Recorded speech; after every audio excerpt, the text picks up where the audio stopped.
बीड जिल्ह्यामधील वांगी इथल्या तरुणाचं अपघातामध्ये ब्रेन डेड होऊन निधन झालं। त्यानंतर या तरुणाचे अवयव दान करण्याचा निर्णय कुटुंबियांनी घेतलाय। 37 वर्षीय गोकुळदास कोटुळे या तरुणाच्या अवयवदानामुळे 6 जणांना जीवनदान मिळणार आहे। संभाजीनगरमधील गॅलेक्सी रुग्णालयामध्ये ही अवयवदानाची प्रक्रिया पार पडली आहे। ग्रीन कॉरिडॉर करून एअर ॲम्ब्युलन्सद्वारे 2 अवयव मुंबईमध्ये तर 1 अवयव अहमदाबादला पाठवला जाणार आहे। कठीण प्रसंगामध्ये सुद्धा कुटुंबियांनी अवयव दान करण्याचा प्रेरणादायी निर्णय घेतलाय। गॅलेक्सी हॉस्पिटलमध्येच एका रुग्णावरती यशस्वी किडनी ट्रान्सप्लांट करण्यात आलेली आहे। हृदय मुंबईमधील रिलायन्स हॉस्पिटल इथं पाठवलं जाणार आहे।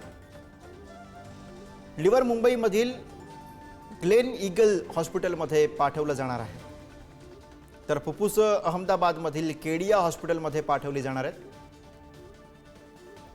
नेत्र आणि दुसरी किडनी स्थानिक MGM रुग्णालयामध्ये हस्तांतरित करण्यात आली आहे।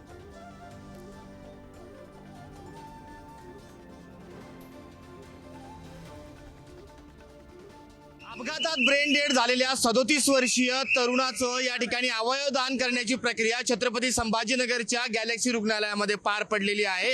हेच ते सर्व डॉक्टर आहेत ज्यांनी ही सर्व प्रक्रिया पार पाडलेली आहे आणि विविध शहरामध्ये हे अवयव पाठवण्यात आलेले आहे। एअर ॲम्ब्युलन्सने हे अवयव पाठवण्यात आलेले। आपल्यासोबत या ठिकाणी डॉक्टर चावरे आहेत, त्यांच्याकडून आपण जाणून घ्या नेमकं काय कुठले कुठले अवयव आहे आणि ते कुठे कुठे पाठवलेले आहे। नाही, मी प्रथमतः आमचे पेशंट गोकुळदास बाबूराव कोटुळे यांना श्रद्धांजली देतो। पण यांच्या फॅमिलीने घेतलेल्या निर्णयामुळे त्यांच्या 7 अवयवामुळे 7 लोकांना नवीन जीवदान मिळतंय। सांगाल आणि काय अशा आवाहन कराल तुम्ही? अनेक रुग्ण असतात मात्र त्यांचे नातेवाईक या तयार होत नसतात। अवयवदानाबद्दल लोकांमध्ये जागरूकता होणं गरजेचं आहे, कारण की एक माणूस जरी शरीरोप मृत्यू झाला असेल तरी त्याच्या मृत ब्रेन झाला असेल, त्याचे अवयव असतात, त्यामुळे 7 जणांना जीवनदान भेटू शकतं। मरावीपरी कीर्तिरूप या म्हणीप्रमाणे सर्वांनी या कोटुळे कुटुंबाचा आदर्श घेऊन अवयवदानास आणखीन प्रोत्साहन मिळून ही योजना आणखीन पुढे जावी अशी अपेक्षा व्यक्त करतो। पाहिलं आज या एका रुग्णामुळे 7 जणांना नवीन जीवनदान मिळालेलं आहे आणि ही सर्व डॉक्टर मंडळी होती ज्यांनी ही संपूर्ण प्रक्रिया पार पाडली आहे। कॅमेरा पर्सन अमोल वाघुलेसह मी सचिन जिरे, पुढारी न्यूज, छत्रपती संभाजीनगर। त्यांच्या पत्नी आहेत, त्यांच्या भाऊ वडील सगळ्यांच्या सहमतीने घेतलेला आहे।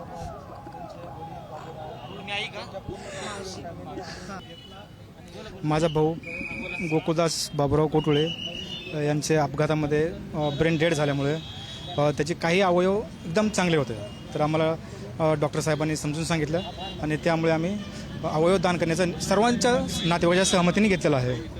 पतीचे जीव असले असते तर अधिक चांगलं झालं असतं।